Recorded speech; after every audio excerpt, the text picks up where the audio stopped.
après, c'est comme une feuille de papier et je dessine. Donc il n'y a pas de... Et justement, par rapport à du papier, tu sais, comme tu vas avoir des gens qui vont te dire, par exemple, je lis pas sur liseuse numérique parce que j'ai besoin d'avoir le contact du papier ou des choses comme ça. Est-ce que en tant que dessinateur, tu vas avoir le même ressenti ou pas? Alors, oui, mais le contact du papier n'est pas une nécessité absolue en soi. C'est-à-dire que je vais pas avoir le même plaisir quand je bosse sur ordi que sur papier, mais je vais quand même avoir du plaisir à dessiner sur ordi. C'est juste que c'est pas le même en fait. Après, quand je bosse sur papier, je vais plutôt faire de l'aquarelle ou des choses comme ça. D'accord. De peinture.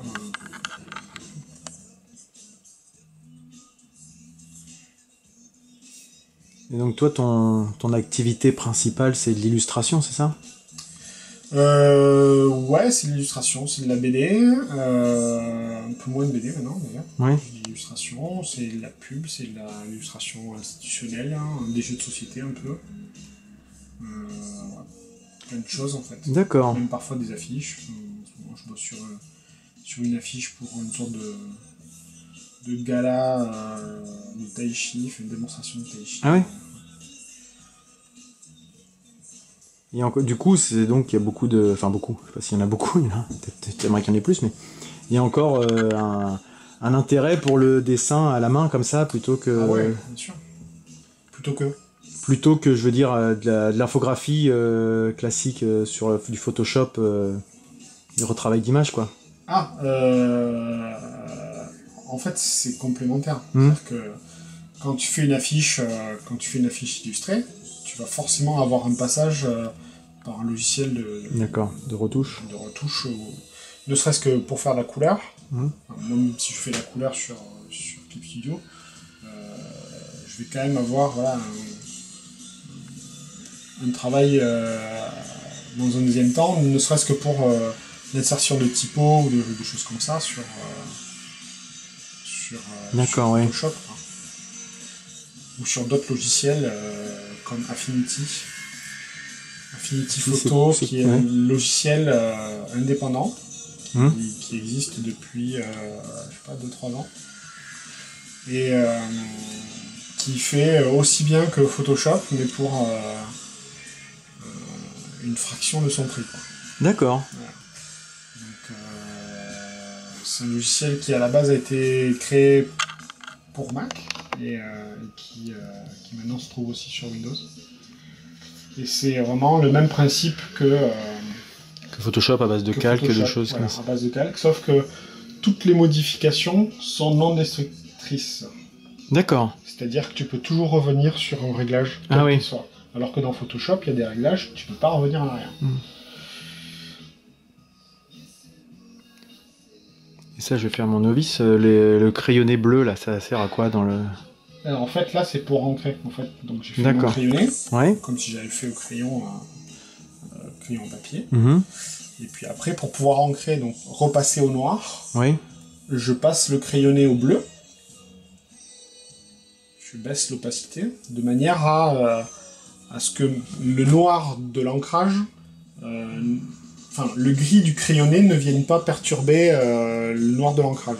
D'accord. Une sorte de lisibilité. Si je repasse du noir sur du bleu, le bleu me gênera moins que si je passe du noir sur du gris. Oui, effectivement. Voilà. C'est une histoire de lisibilité en fait.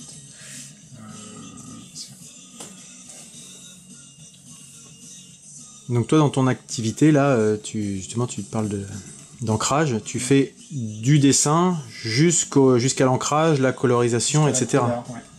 D'accord. Parfois, je travaille avec un coloriste. D'accord. Mais le plus souvent, je travaille tout seul. Parce que, en fait, comment dire, je suis un peu perfectionniste. Et donc t'aimes pas que les autres salopent ton travail, quoi. Non, c'est pas ça. C'est que j'ai tendance à être un peu trop exigeant. Enfin, je suis aussi exigeant avec les autres que je peux être avec moi-même. Et bon, c'est pas toujours facile. Voilà, je peux négocier des choses avec moi-même, mais négocier avec les autres, c'est toujours plus compliqué. Donc du coup, finalement, parfois je préfère travailler tout seul, pas parce que j'aime pas ce que les autres font, mais parce que je sais que je peux être extrêmement pénible. C'est la difficulté du travail, effectivement, dans ces cas-là. C'est ça. C'est un travail créatif, en plus, c'est toujours... Ouais, un travail créatif. Quand on dessine, on imagine ce que peut être le rendu final. Et donc, quand ça correspond pas, et soit on accepte et tout va bien. Ouais. Soit on n'accepte pas, et dans ce cas, il faut arriver à faire comprendre à la personne qui a fait la mise en couleur derrière que en fait ça correspond pas à ce qu'on avait en tête et que faut modifier quoi. C'est pas toujours facile effectivement. Non, bon, après voilà, il y a évidemment des velléités artistiques, il y a l'ego, il y a tout ça qui rentre en compte de deux personnes du coup, voire parfois du scénariste. Oui, quand tu es dans le cadre d'une BD ou une collaboration. Ouais. Et quand tu réponds justement à je dirais des aspects plus peut-être commerciaux, d'affiches, de choses comme ça, comment ça se passe? Et les gens ils viennent te chercher pour tu leur proposes quelque chose ou ils arrivent avec un dessin de commande et puis tu dois leur reproduire? Il y a tous les cas de figure sont possibles. D'accord. C'est-à-dire que des fois ils ont déjà une idée très précise. Donc, ça a tendance à faciliter les choses. Le plus difficile, c'est quand quelqu'un vient te demander un truc mais qui sait pas ce qu'il veut. Oui. Qui sait pas ce qu'il veut, c'est l'enfer. Parce que généralement... tu peux partir dans tous les sens, quoi. Tu peux partir dans tous les sens. Généralement, tu ne pars jamais dans la bonne direction. Ah mais non, c'est pas ça que je voulais. Ah oui, mais vous savez pas ce que vous voulez.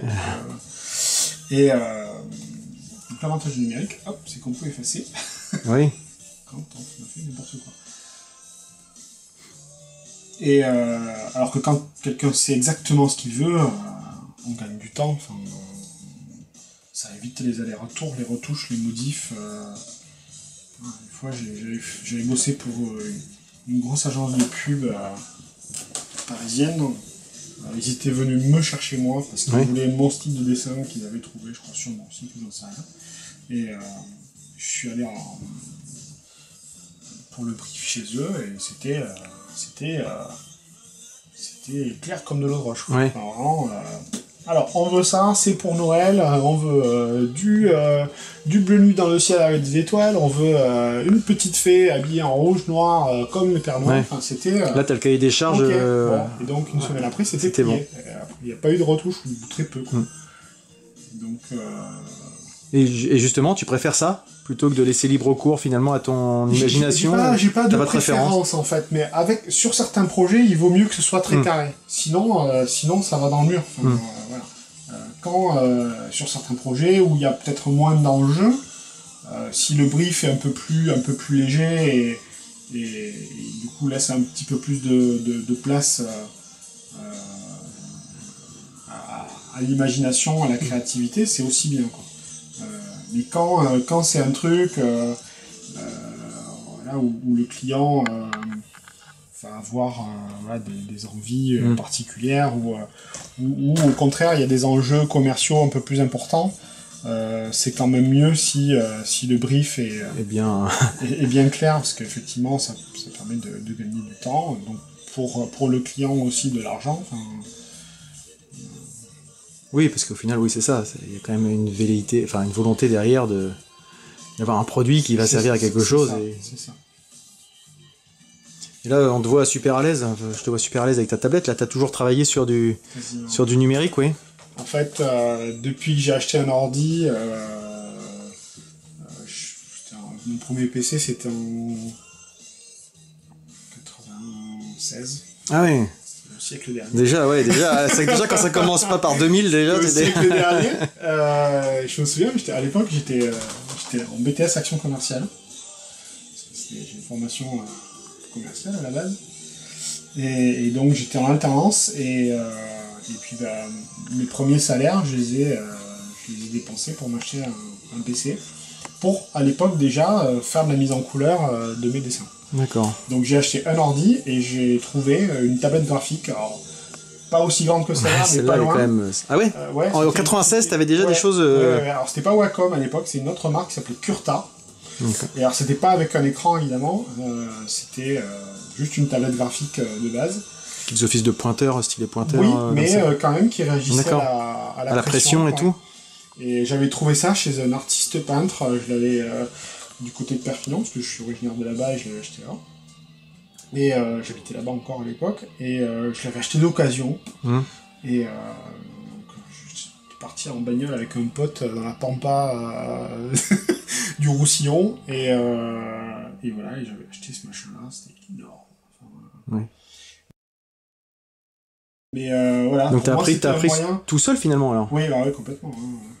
Je suis autodidacte. Après, il y a eu des rencontres qui, à un moment, m'ont permis de franchir des paliers. Mais c'était plus au niveau outils, productivité pour aller plus vite. Oui. Là où, voilà, moi, j'ai rencontré un coloriste américain qui à un moment m'a montré, bah voilà, regarde, fais comme ça, prends ton calque, mais si tu le mets dans ce mode-là, tu vas voir, tu vas gagner du temps.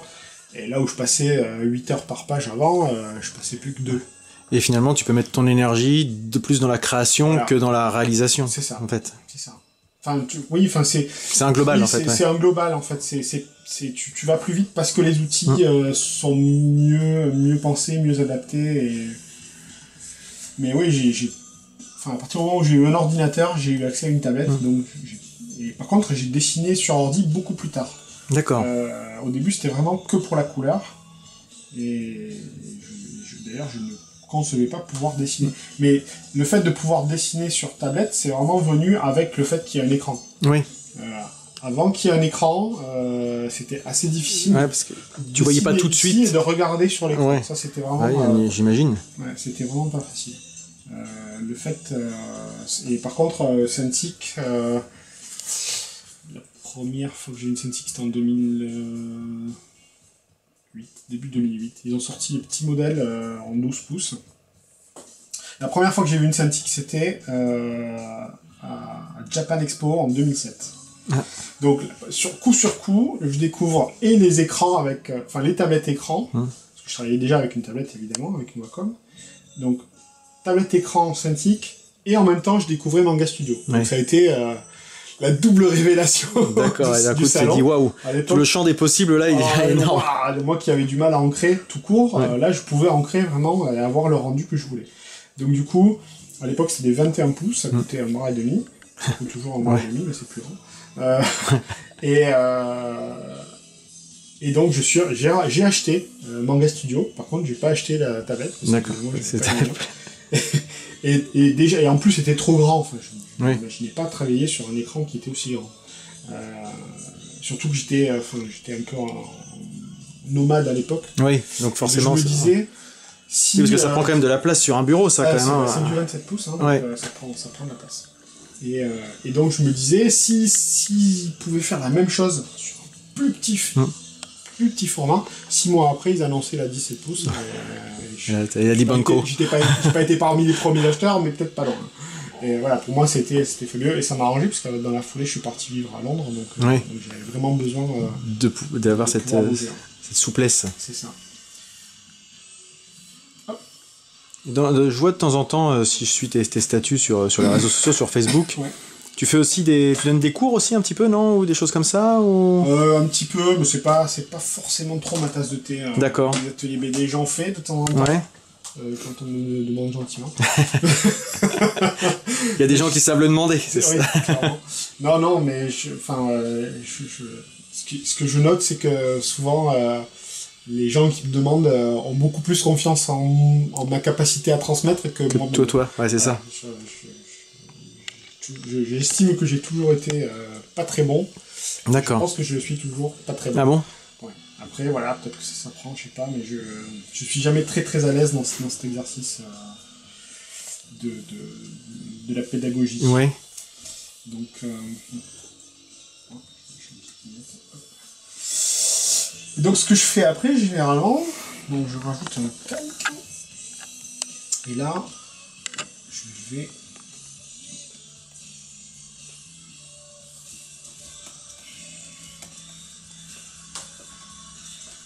Donc là, tu travailles de chez toi, effectivement, dans ton petit atelier, dans ton atelier. Des chantiers à côté. On entend un peu les... Mon voisin joue de la musique, je l'entends aussi. On voit les hauts de Rouen.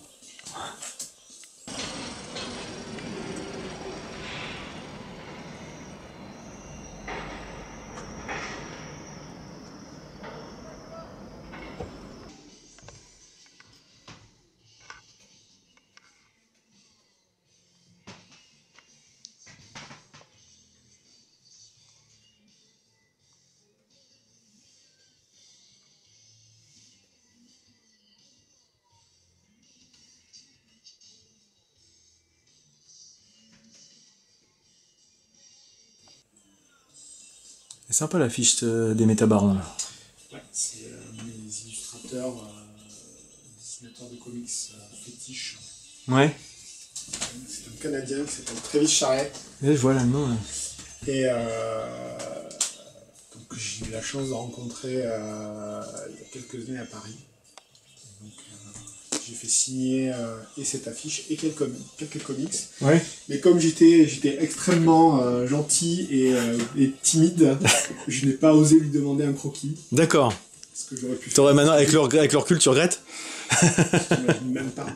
J'imagine même pas à quel point je regrette. Ouais, j'ai des potes qui ont eu des croquis. Ouais, trucs, et c'est beau? Purement magnifique. Ah ouais, bah, c'est plus que beau. Tu t'imagines pas à quel point c'est sublime. Du coup, je me suis replié, il y a pas très longtemps, j'ai acheté un truc sur eBay. En fait, c'est un dessin. Le dessin a été... C'est un print, c'est un tirage. Et en fait, le dessin du bas a été fait à la main. D'accord. Lui, il en avait fait quelques-uns. C'est quand même dans le... Bah, dans des inspirations partout, quoi. T'as besoin de... Tu t'en inspires de temps en temps, ou c'est juste là parce que t'aimes bien être dans cet effet cocooning un peu confort Les dessins de mes artistes préférés, Offray, Adam Hughes, Charret. Il y a une planche de Béatrice Tillier qu'elle m'a offert après avoir fait du lettrage sur cette planche. Il y a un dessin de Moebius là-bas. Tout à droite. Alors, ce dessin de Moebius, il est particulier pour moi parce que en fait, j'ai fait les couleurs. Ah ouais? En fait, donc c'est un libraire de Perpignan, François Mallet, donc il librairie BD en ville, qui, donc, peu après l'ouverture de sa librairie, il a demandé à Moebius de lui faire un dessin pour un ex-libris. D'accord. Il devait le faire en couleur, de mémoire. Il devait le faire en couleur et en fait il n'a pas pu. D'accord. Trop pourquoi. Et donc du coup le libraire qui savait que je dessinais, que je faisais des couleurs, m'a proposé de faire un essai sur les couleurs. Alors voilà, je fais un essai, si ça lui plaît, on le garde, on le sort comme ça. Si ça lui plaît pas, je vais sortir en noir et blanc. Ouais. Donc j'ai fait les couleurs et ça, il a dit banco aussi. Adoré, c'est un peu la classe ça quand même. Mais surtout qu'à l'époque j'étais amateur, je n'avais jamais rien sorti en BD. C'était mon premier travail en rapport à la BD qui était produit, imprimé. Et c'était marrant quoi. Et le pire c'est que je l'ai rencontré, je sais pas, un an et demi plus tard, je l'ai vu en Angoulême, donc je savais qu'il était en dédicace pas très loin. Je suis allé le voir, donc je suis un peu faufilé à travers la sécurité. Et donc je suis allé voir, je dis voilà, bonjour, on a déjà collaboré ensemble, mais de toute façon, j'ai fait ça. Ah oui, je me souviens, le halo lumineux, j'avais adoré. C'était la seule marque personnelle que toi t'avais apporté. C'était le. Donc on voit bien le halo qui donne vachement. Tout le reste, la consigne, c'était absolument de faire quelque chose dans l'esprit de ce. De faire du Moebius, quoi. Voilà. Et ma seule fantaisie que j'avais mise sur un calque à part, c'était le halo lumineux. Et c'est ce qu'il avait adoré. Donc, écoute. Ah ouais, tu peux en être fier. Ouais, tu vois, c'est une de mes rares productions, enfin la seule d'ailleurs, si tu regardes, c'est la seule production que tu as dans ton... qui est de moi et effectivement. Que j'ai accroché au mur. Bon, il me l'a signé aussi accessoirement. Ouais, c'est ça. Après, sinon, mes autres productions sont dans les toilettes. Si tu veux. Voilà. Mais après, c'est effectivement c'est des posters ou alors des trucs. Donc ça, je l'ai acheté, mais les deux autres, là, on me les a offerts, ce sont les artistes. D'accord. Ça, c'est Santrugam, c'est un illustrateur espagnol D'accord. Il m'a offert ça sur un salon, on se connaissait pas, on a commencé à discuter, à un moment il est venu me voir parce qu'il avait besoin d'un interprète. Et puis, donc j'ai fait le traducteur, l'interprète entre lui et un gars qui ne parlait pas un mot d'espagnol, et lui qui ne parlait pas un mot de français. Donc, et puis, en cadeau. Quelqu'un lui a offert une bouteille de rouge, et il m'a dit viens, on va la boire. Il m'a servi un coup de pinard. Ah, il se rappelle pas qu'il te l'a offert en fait. Il s'en souvient pas. Et après il m'a dit tu choisis un dessin. Je suis ouais, ok, non, mais bon, ça m'embête un peu. Tu vois. Et donc j'étais assis à ma table. Il est venu avec son MOOC. Ah ouais. Il m'a posé sur la table et il me dit tiens, choisis. C'est la goutte. Ouais. Ok, mais vraiment, je suis. Je me sentais pas à peine parce que moi j'ai fait ça. T'avais l'impression d'avoir fait quelque chose. Je n'allais pas dire non, mais j'ai pas le temps. Enfin, tu vois, ça me paraissait normal. Tu pouvais rendre service, voilà. Voilà, il m'a trouvé, je sais pas, particulièrement sympathique, je sais rien, mais bon, bref, il a tenu à m'offrir un dessin. Et donc voilà, donc j'ai choisi Harrison Ford. Jones. J'ai hésité avec Slave Leia. Ah oui. Mais j'ai préféré Harrison Ford. Finalement. Qui avait quand même une classe particulière. Ouais, assez iconique cette pose en plus. Voilà, et puis là c'est un dessin de Charles Vess, un illustrateur américain, c'est l'éditeur du bouquin Peter Pan. D'accord. Qui m'a offert un dessin, c'est à l'année. Donc voilà, c'est des choses qu'on m'a offert, soit que j'ai acheté, mais finalement dans mes achats il y a très peu d'achats, alors c'est des posters. Donc, oui, finalement. Et puis, Mike Mignola, ouais. Mignola, encore un autre poster à côté de Charest, Charest, on dit en France. Ah ouais. En VO, on dit Charest. Et puis, c'est des petits trucs. Et les Chevaliers de Zodiac. Ça, c'est ta passion. Ça, c'est mon truc. Enfin, j'ai une énorme frustration avec les Chevaliers de Zodiac, c'est que j'attends toujours qu'on me raconte les origines des Chevaliers d'Or. C'est-à-dire comment les Chevaliers d'Or sont devenus Chevaliers d'Or. Et non pas juste une énième histoire. On change d'endroit, mais on fait la même chose. On fait la même chose, on change l'époque, on raconte une histoire. Hadès, Poséidon, après le sanctuaire, voilà. C'est ça. Les vrais savent. Les vrais savent. Donc ouais, je sais pas, c'est pas un besoin, mais c'est un plaisir en fait. Ouais. Oui, tu te sens à l'aise quand tu viens ici, t'es content quoi. Même j'aime bien les personnages, j'aime bien Spider-Man, j'aime Hellboy. Je trouve que... alors, j'étais pas très fan d'Iron Man, mais je trouve qu'avec les films, il donne un côté un peu plus... surtout designé par Adi Granoff, donc je n'ai pas de dessin, mais j'aime beaucoup ce qu'il a fait sur Iron Man notamment, entre autres. Voilà, après, voilà, il y a... Je suis pas forcément un fétichiste des séries, j'ai quelques figurines là-haut, mais j'ai pas les séries complètes parce qu'en fait je m'en fous. Moi ce que j'aime bien c'est certaines... Oui, c'est le coup de cœur un peu, quoi. Un peu. J'aime beaucoup Spider-Man 2099, c'est une de mes séries préférées des années 90, qui était dessinée par Rick Leonardi à l'époque. D'accord. Je suis pas un grand expert de BD, je trouvais des auteurs. Dessin extra et voilà. Et là, juste pour info, là, le dessin que tu fais là, c'est un personnage que tu dessines régulièrement, que tu improvises là Pas du tout, c'est de l'impro total. J'aurais très bien pu dessiner tout à fait autre chose. D'accord. C'est comme ça t'es venu là. Si tu veux. C'est comme ça t'es venu comme ça. Ouais, c'était plus pour montrer comment ça se passe en fait. Du coup, le fait de travailler comme ça sur du numérique, tu gagnes beaucoup de temps par rapport à si tu fais le même dessin sur du papier ? Ou c'est plus après pour pouvoir plus facilement l'exporter au travail ? C'est plus pour pouvoir le modifier. En fait. Tu vois, si par exemple, tu vois, j'ai refait l'oreille tout à l'heure, vite fait. Si je l'avais fait sur papier, à l'ancrage, c'était cuit. C'est-à-dire qu'il fallait que je réancre tout le personnage. D'accord. Ah oui. Donc, du coup, bon, c'est une souplesse en fait de travail. Quand je travaille sur la BD, aujourd'hui, je retravaille en traditionnel, c'est-à-dire que je fais le crayonné. Je pourrais te montrer après si tu veux.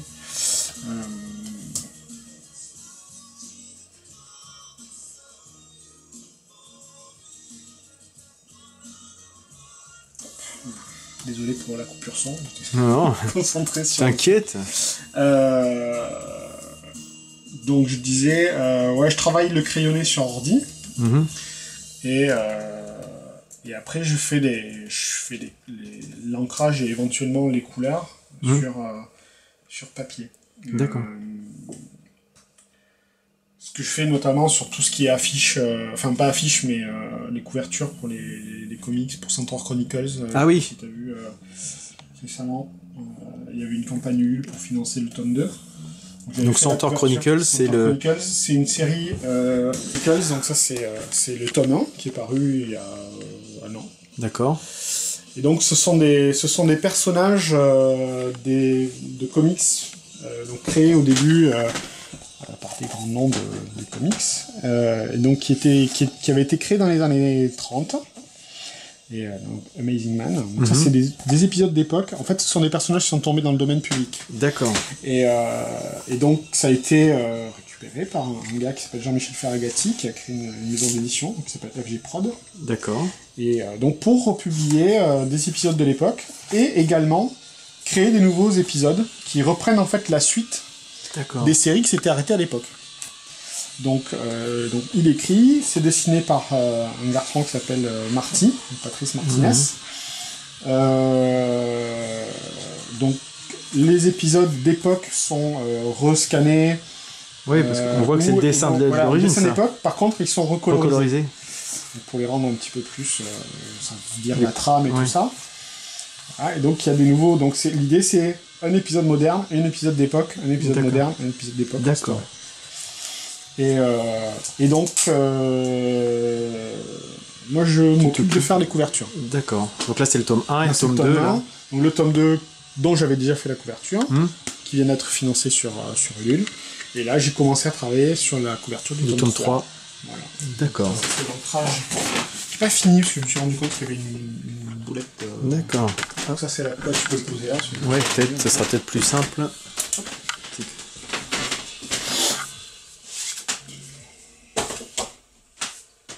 Donc là, c'est de l'ancrage à la main, par contre. Oui. C'est pareil, comme c'est un projet pour quelqu'un d'autre, on te donne plus ou moins la disposition, la composition du dessin, et puis tu le redessines ou... Alors, non, on me donne un brief sur qu'est-ce qu'il faudrait sur la couverture.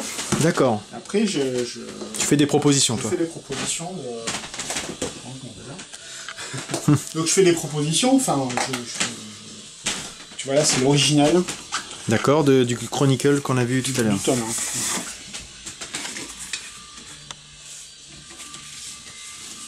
Je peux pas te montrer la couverture du 2 parce que je ne l'ai plus. Tu ne l'as plus, ça y est, elle est partie. Ouais. C'est l'éditeur qui m'a acheté. D'accord. Ah bah, on a pu la voir sur les réseaux sociaux au fur et à mesure, c'est celle-ci. Ouais, c'est ça. Ouais. C'était intéressant d'ailleurs. Puisque je l'ai faite il y a plus d'un an maintenant. Et j'ai l'impression que les gens aiment bien voir un peu. Moi j'aime bien le travail, justement quand tu fais par étapes. Moi ce qui m'a marqué, je te dis, c'est le coup quand tu dis je vais faire. Là j'ai fait les étoiles avec de la brosse à dents ou je sais plus quoi. Enfin c'est vrai qu'on se rend pas compte des techniques qui peuvent être utilisées pour réaliser. Non, mais c'est ton book. Je sais même pas. Oh là, tu travailles sur des choses iconiques. L'illustration de Spider-Man, j'avais fait pour une expo organisée par un copain. Là, c'était une illustration sur Cameron, non ? Sur Cameron, voilà. J'avais fait aussi pour une expo pour un copain qui a sorti un bouquin sur Cameron. Ça, c'était des planches pour le dernier tome des Contes et légendes du Mont Saint-Michel, paru chez Varou. Donc, c'était une sorte de 3 planches. Bon, j'en ai plus que 2, il y en a une qui a été vendue. Donc, tu vois, là, je retravaille, je travaille la BD. Donc, en fait, je fais le crayonné sur ordi. Oui. Et après, je l'imprime en bleu. D'accord. Et je fais l'ancrage sur papier avec des outils sous-type. Donc c'est le stylo. D'accord. Stylo encre rapidement, graphite. Bon, des fois j'utilise les microns aussi. Comme ça. Juste comme ça, à titre d'info, là, une planche comme celle-ci, là, ça prend à peu près combien de temps en heures de travail ? Juste l'exécution, je parle même pas de la conception, etc., mais juste pour arriver à ce résultat-là à partir d'une feuille blanche. Ça dépend, en fait. Ouais. C'est jamais d'un coup, tu passes pas... c'est jamais d'un coup, parce que là, comme ce sont des petits boulots de commande, où il n'y a que 3-4 pages, j'insère ça au milieu d'autres boulots plus importants. D'accord. Donc je vais peut-être travailler... C'est un peu ta respiration finalement, des fois. Donc je vais peut-être travailler 1 heure, donc je vais faire la première case, et puis après, 2 jours après, je vais faire les 3 cases du milieu, les 3-4 cases du milieu. Tu vois, je vais insérer ça quand j'ai un peu de temps ou quand j'ai envie. D'accord. C'est des deadlines assez longues, et j'ai pas non plus d'empressement de finir absolument, quoi.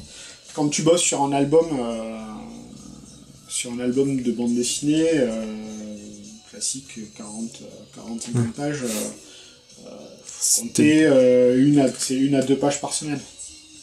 D'accord, oui. Idéalement. Ouais, ça commence si on bosse dans les comics, c'est 22 pages par mois. On est dans de la production là. C'est pas tout à fait le même rythme. Mais souvent le travail il est divisé. Il est divisé, oui, c'est ça. C'est pas les mêmes personnes qui font. Tu as l'encreur, le coloriste. Ah, ou les mangas, où c'est carrément aussi des ateliers ou des choses comme ça. Et là, justement, vraiment en cours, c'est un truc sur lequel je travaille qui s'appelle Garde républicain.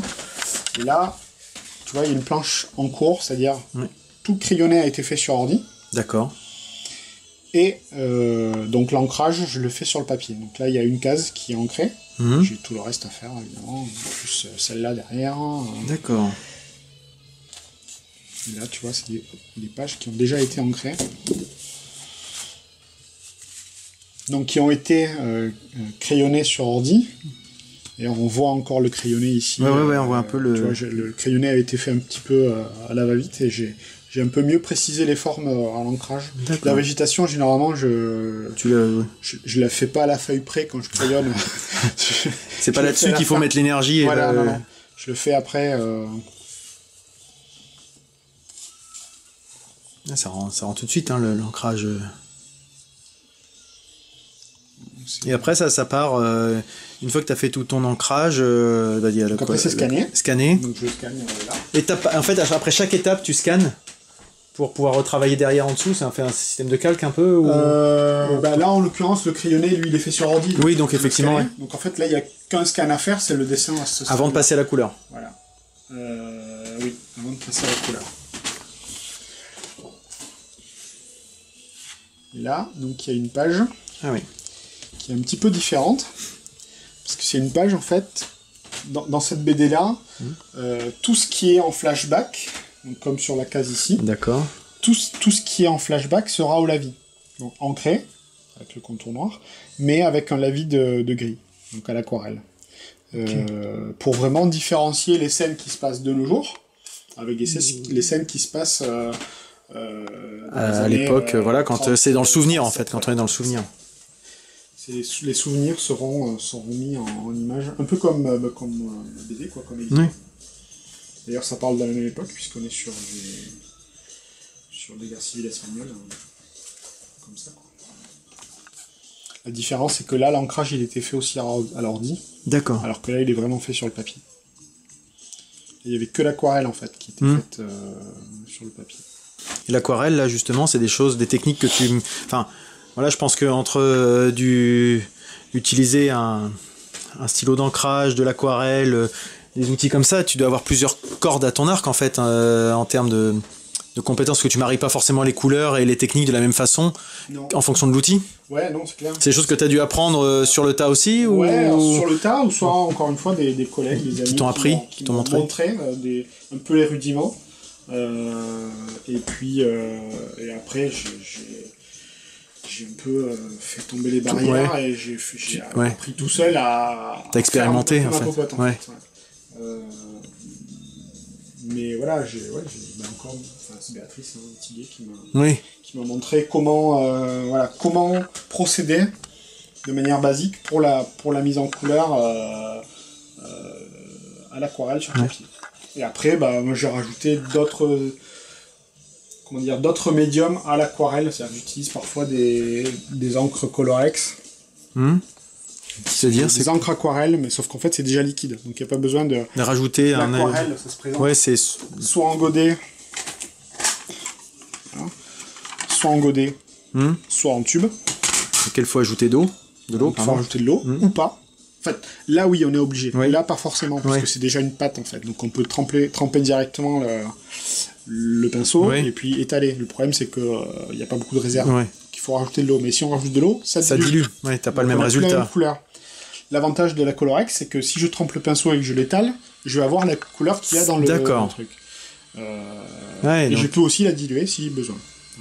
C'est un peu de l'aquarelle liquide. Après, il existe d'autres techniques. Donc, l'acrylique. D'accord, oui, bah ça, ouais, ça, les enfants en ont aussi. Ils sont pas la même chose que toi, mais. Donc, il y a des tubes plus gros et des tubes plus petits. D'accord. Différentes qualités de finesse d'encre. Bon, là, l'avantage, c'est que je peux tremper, je peux tremper le pinceau directement et peindre tu fais sans souci. Et je peux aussi diluer si je veux. Ouais, si tu dilues, c'est moins intense en fait. Certainement, tu travailles là-dessus sur les nuances et les. D'accord. Je peux avoir directement soit la couleur sortie du tube, soit diluer un peu, mais je vais pas avoir le même rendu si je dilue l'acrylique que de l'aquarelle. D'accord. L'aquarelle, je peux avoir quelque chose de très très léger. Et du coup, monter comme ça petit à petit. D'accord. Je peux avoir quelque chose de beaucoup plus direct avec l'acrylique ou avec le Colorex. Et puis là, je vais tester l'aérographe. Ah, tu m'as dit ça l'autre jour quand tu venais de recevoir ça. J'ai acheté un compresseur, mais en fait, il y a une pièce qui était cassée. D'accord. Tu verras pas là, mais en fait, elle est fêlée à cet endroit-là. Et en fait, quand j'envoie la pression, j'ai l'air qui sort.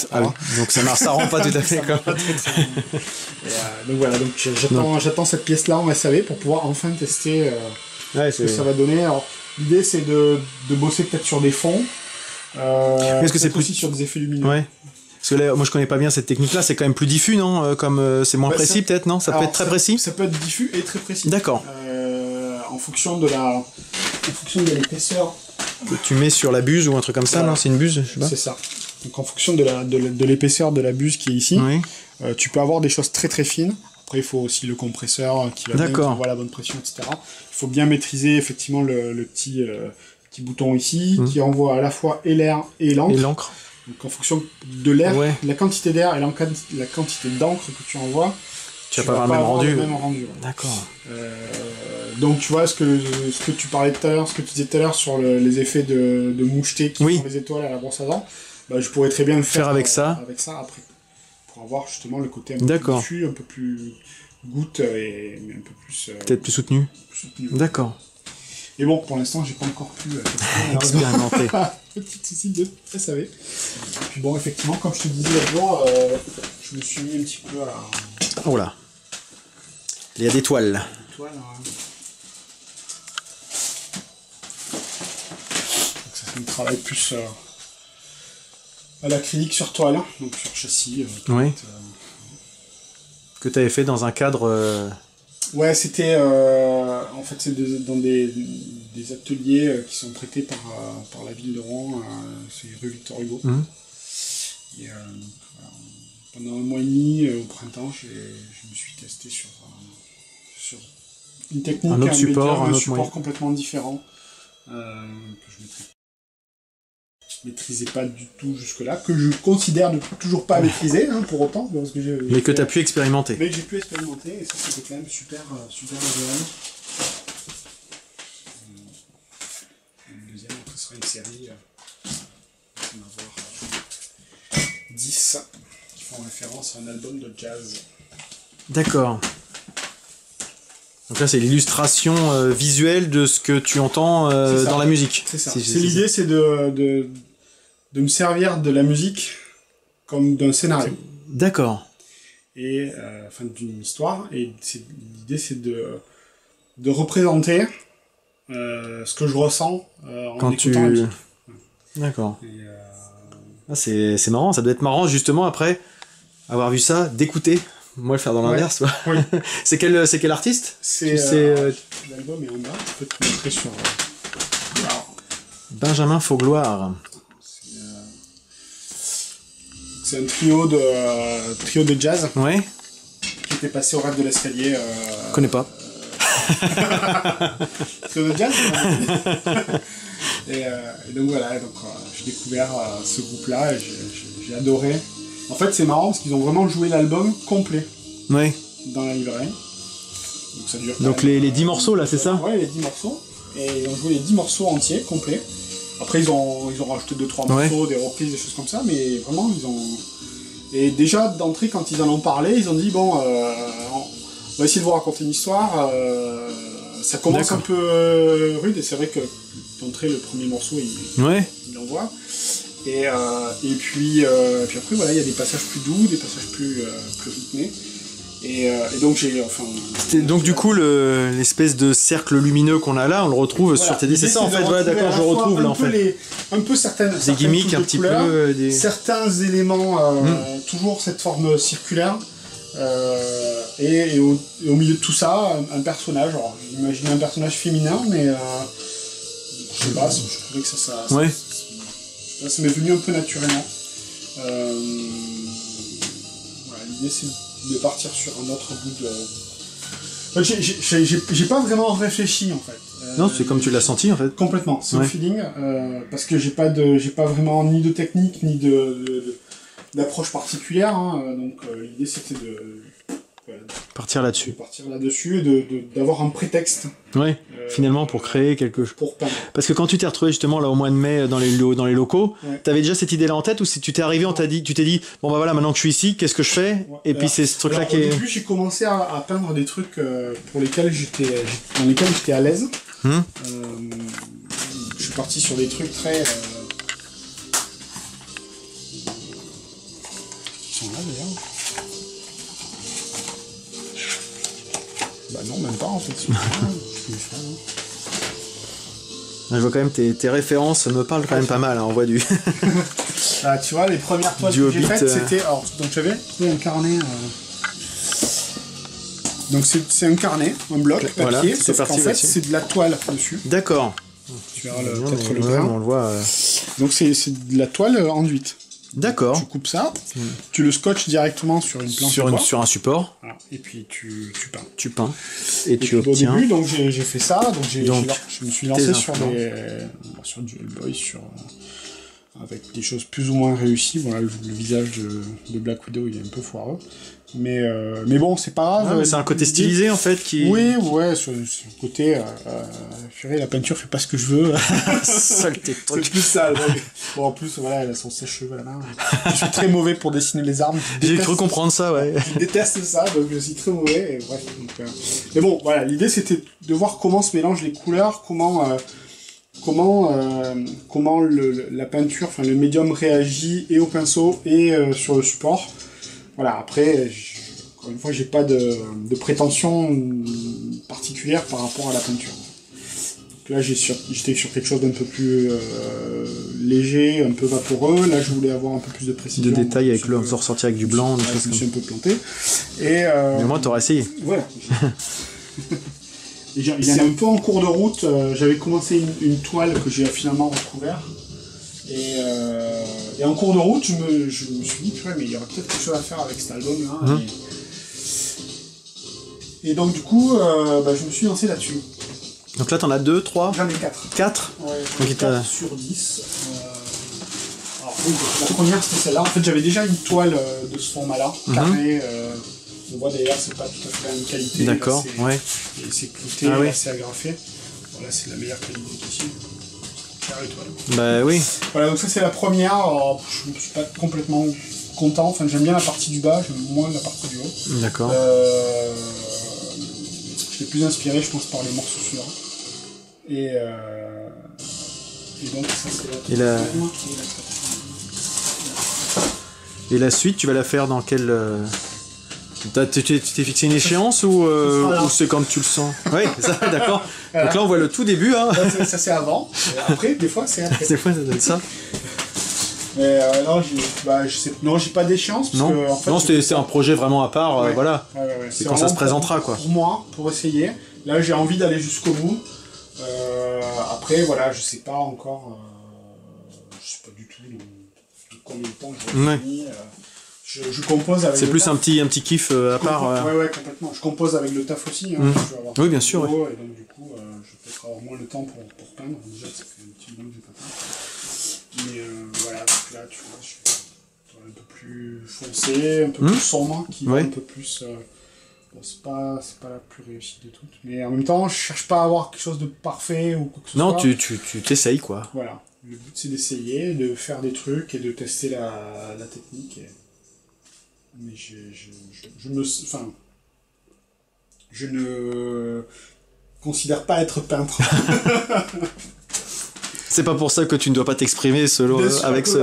Mais voilà, je fais les choses. Ça restera dans un placard et ce sera très bien comme ça. J'ai pas d'envie particulière, à part de le faire. Voilà, c'est déjà pas mal. D'aller au bout, oui. C'est vrai que pour ceux qui me connaissent, c'est assez rare chez moi de me lancer. Ah bon. C'est l'exception qui confirme la règle. Pour le coup, je crois, oui. C'est-à-dire que vraiment, partir comme ça sur un projet... sans but finalement particulier. Sans but particulier, effectivement, comme tu dis. Ça me ressemble pas trop. D'accord. J'ai toujours du mal à me lancer si en plus je vois que le truc n'a pas de finalité très très claire. Là, le seul but de l'opération, c'est de le faire. Ouais. Donc, ça me ressemble pas trop. Donc, même moi, ça me surprend. Et ça va, tu dors bien quand même? J'ai un sommeil de plomb. Enfin, en ce moment, je dors pas très bien, j'ai mal au dos. Ah ouais, bah ça. Mais voilà, donc du coup... Mais c'est marrant parce que du coup, ça se... Ce que je fais en numérique sert ce que je fais en tradi, ce que je fais en tradi sert. Ça s'inspire mutuellement, ouais. Ce que je fais en illustration sert ce que je fais en BD ou en mise en page quand je fais des affiches, des choses comme ça. Inversement, ce que je fais en BD sert l'illustration. Tout est interconnecté un peu, voilà. C'est une espèce de Lego où les pièces sont un peu communes et j'essaye de construire ton univers avec toi avec ça, quoi. De jouer avec des pièces de Lego pour construire des modèles différents. Et voilà. Tu travailles toujours avec de la musique ou t'aimes bien? J'aime bien, ouais, pas toujours. Non, de temps en temps. Parfois, je me surprends, je me dis, mais je suis dans le silence complet. Ouais. Je suis dans le silence complet et ça fait 3 heures que j'ai rien entendu. Et puis je mets de la musique. Parce que travailler tout seul comme ça dans son bureau, c'est pas long des fois. Bon, non. Tu trouves pas le besoin de. Les journées passent assez vite. Ouais. C'est mon morceau préféré. Je n'ai pas encore peint, donc du coup j'appréhende un peu. T'attends, ouais, justement, t'as beaucoup d'attentes. Ouais, alors, pareil, ceux qui me connaissent savent que je suis un peu exigeant et comment dire... Perfectionniste. Voilà. Et du coup, je me mets la barre toujours un peu haut. Parfois même tellement haut que tu fais pas. Je le fais pas. C'est toujours le risque du perfectionniste. C'est un défaut, je le sais. Mais c'est un défaut d'une qualité. Mais... Oui, c'est un excès finalement d'une qualité. Ouais. Ah bah. J'adore. Piano. Donc c'est un trio, piano, contrebasse, batterie. D'accord.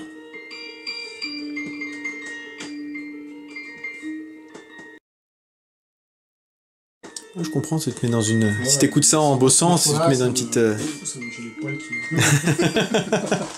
Nous rentrons dans l'intimité de Jean-Marie. Entrez dans les poils de Jean-Marie. Alors du coup, continuer là, sur un petit gribouillis vite fait. Donc après, généralement, une fois que j'ai ça...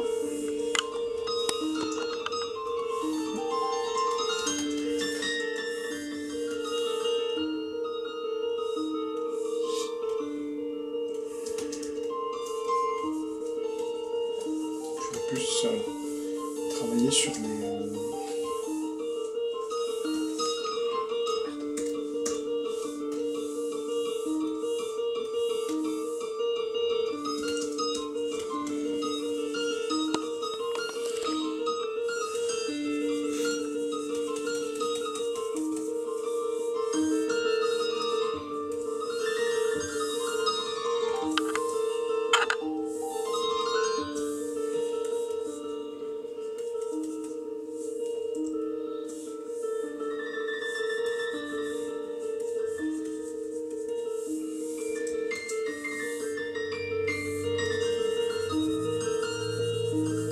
j'adore la contrebasse qui arrive. Ouais, on sent la montée là.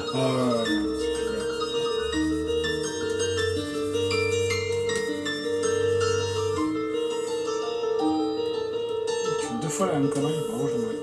Donc normalement ça j'aurais dû le faire sur un 4 part. J'ai planté. Enfin,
Faut un peu de dextérité, main droite, main gauche, hein. Ouais, bah oui. En fait, surtout que c'est pas toujours très réfléchi en fait. Ouais, l'ergonomie est pas toujours très simple peut-être là, de temps en temps. Si en fait. Finalement, ouais. Je mets le clavier comme ça. Là. Ouais. Et donc, si oui, finalement, quand t'as les automatismes après, c'est t'as des automatismes, c'est que la barre espace c'est pour la main, donc ça peut décaler. Quand tu rajoutes commande, tu zoomes, tu dézoomes. D'accord. Si tu rajoutes majuscule, tu pivotes. Ah ouais, d'accord. Voilà. Si tu fais commande alt, c'est ça, donc tu vas agrandir ou réduire la taille. Ton pinceau, ouais, d'accord. Voilà, c'est des automatismes en fait. Ouais. La main gauche, j'y pense. Ouais, en fait, ouais.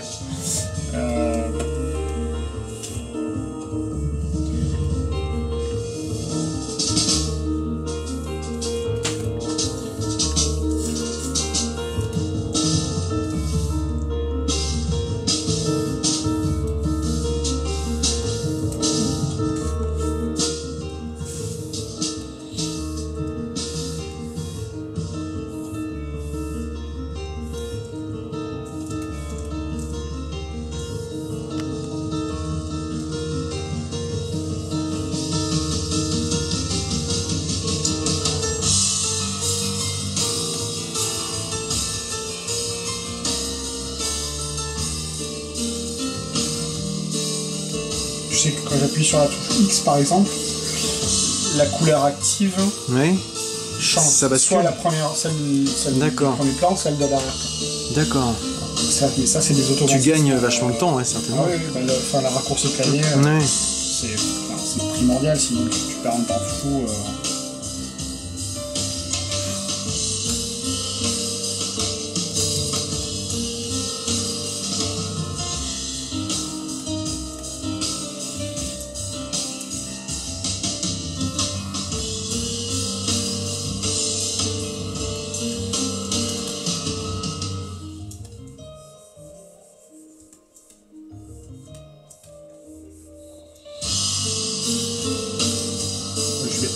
Je vais très vite là. Ouais, mais. Normalement c'est un peu plus précis que ça. Je vais quand même. Non, mais ça donne bien une idée de ce que ça. Du travail.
Joli, quoi. Donc voilà ce que... Avec un peu de talent, vite fait. vite fait. Bah, c'est pas mal, hein, vraiment.